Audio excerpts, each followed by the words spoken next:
ಪಾಕಿಸ್ತಾನದ ವಿರುದ್ಧ ಸಮರ ಸಾರೋದಕ್ಕೆ ಭಾರತ ಸಜ್ಜಾಗಿದೆ. ಮೊಯಿನ್ಸಿನ್ ನಖ್ವಿ ವಿರುದ್ಧ ಪ್ರತಿಭಟನೆಗೆ ಬಿಸಿಸಿಐ ನಿರ್ಧಾರ ಮಾಡಿರೋದು. ಬಿಸಿಸಿಐ ಕಾರ್ಯದರ್ಶಿ ದೇವಜಿತ್ ಸೈಕಿಯಾ ಈ ಸ್ಟೇಟ್ಮೆಂಟ್ ಕೊಟ್ಟಿದ್ದಾರೆ. ಮೊಯಿನ್ಸಿನ್ ನಖ್ವಿ ಟ್ರೋಫಿ ಪದಕ ಕೊಂಡೊಯ್ದಿದ್ದಾರೆ.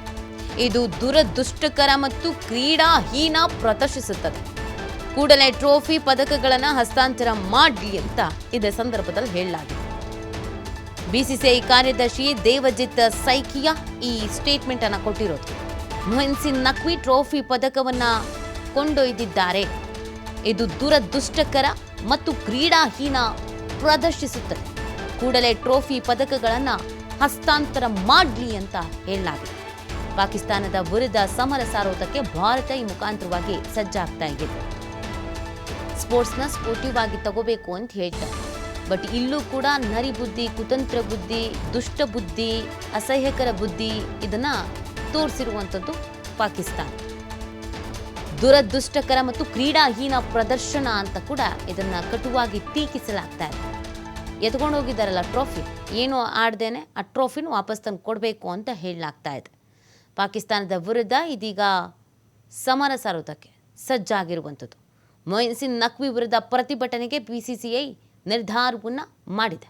ಬಿಸಿಸಿಐ ಕಾರ್ಯದರ್ಶಿ ದೇವಜಿತ್ ಸೈಕಿಯಾ ಇದಕ್ಕೆ ಸಂಬಂಧಪಟ್ಟಂತೆ ಸ್ಟೇಟ್ಮೆಂಟನ್ನು ಕೊಟ್ಟಿದ್ದಾರೆ. ನಾವು ಇದನ್ನು ಖಂಡಿಸ್ತೀವಿ, ನಾವು ಇದಕ್ಕೆ ಪ್ರತಿಭಟನೆಯನ್ನು ಮಾಡಬೇಕಾಗುತ್ತೆ ಅನ್ನುವಂಥ ಎಚ್ಚರಿಕೆಯನ್ನು ನೀಡಲಾಗಿದೆ. ನಿಜವಾಗ್ಲೂ ಇದು ಪಾಕಿಸ್ತಾನಕ್ಕೆ ಅಂತಾರಾಷ್ಟ್ರೀಯ ಮಟ್ಟದಲ್ಲಿ ಆಗುವಂಥ ಮುಜುಗರ, ಮುಖಭಂಗ. ಮೊಯಿನ್ಸಿನ್ ನಖ್ವಿ PCB ಮುಖ್ಯಸ್ಥನಾಗಿದ್ದು ಪದಕನ ಕಪ್ಪನ್ನು ತಗೊಂಡೋಗೋದು ಅಂತಂದರೆ ಏನರ್ಥ ಹೇಳಿ? ಒಂದು ಸ್ವಲ್ಪನಾದರೂ ನಾಚಿಕೆ, ಮರ್ಯಾದೆ ಅನ್ನೋದು ಇರಬೇಕು. ಎಲ್ಲವನ್ನ ಮರ್ತಂಗೆ ಕಾಣಿಸ್ತಾ ಇದೆ. ಸೊ ಈ ಹಿನ್ನೆಲೆಯಲ್ಲಿ ಕಷ್ಟಪಟ್ಟು ಆಡಿದ್ದೀವಿ, ಗೆದ್ದಿದ್ದೀವಿ. ಇವ್ರ ಕೈಲಿ ಟ್ರೋಫಿ ತಗೊಳ್ಳೋದಕ್ಕೆ ಇಷ್ಟ ಇಲ್ಲ. ಟ್ರೋಫಿ ಕೊಡೋರಿಗೂ ಒಂದು ಘನತೆ, ಗೌರವ ಅನ್ನೋದು ಇರಬೇಕು. ಯಾರ್ಯಾರನ್ನು ತಂದು ನಿಲ್ಲಿಸಿ ಅವ್ರ ಮುಖಾಂತರವಾಗಿ ಟ್ರೋಫಿ ತಗೊಳ್ಳಿ ಅಂತಂದರೆ ತಗೊಳಕ್ಕಾಗಲ್ಲ. ಅದಲ್ಲದೆ ಆ ಟ್ರೋಫಿನ ಮನೆಗೆ ಬೇರೆ ಎತ್ಕೊಂಡು ಹೋಗಿರೋದು. ಸೊ ಇದು ಸಾಕಷ್ಟು ರೀತಿಯಾದಂಥ ಆಕ್ರೋಶಕ್ಕೆ ಕಾರಣವಾಗ್ತಾ ಇದೆ. ಹಾಗಾಗಿ ಇದೀಗ ಪ್ರತಿಭಟನೆ ಮಾಡಬೇಕಾಗತ್ತೆ ಅನ್ನುವಂಥ ಎಚ್ಚರಿಕೆಯನ್ನು ಕೂಡ ನೀಡಲಾಗಿದೆ.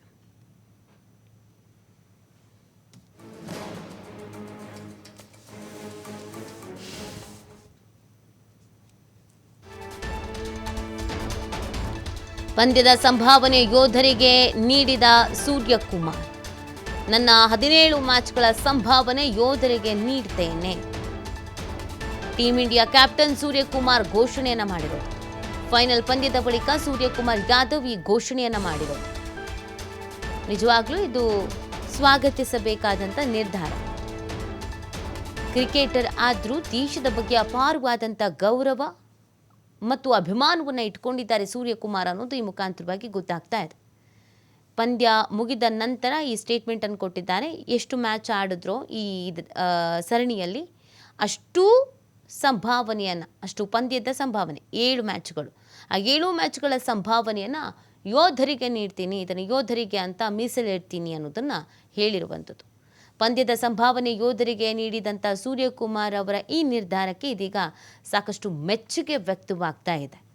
ಸೂರ್ಯಕುಮಾರ್ ತೆಗೆದುಕೊಂಡಂಥ ನಿರ್ಧಾರ ಇದೀಗ ಎಲ್ಲರ ಖುಷಿಗೂ ಹರ್ಷಕ್ಕೂ ಕಾರಣವಾಗಿದೆ.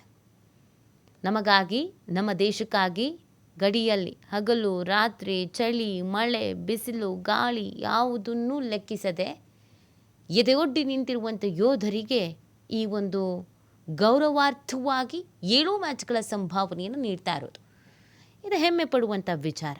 ಅದು ಯಾರೇ ಈ ನಿರ್ಧಾರ ತೆಗೆದುಕೊಂಡ್ರು ನಿಜವಾಗ್ಲೂ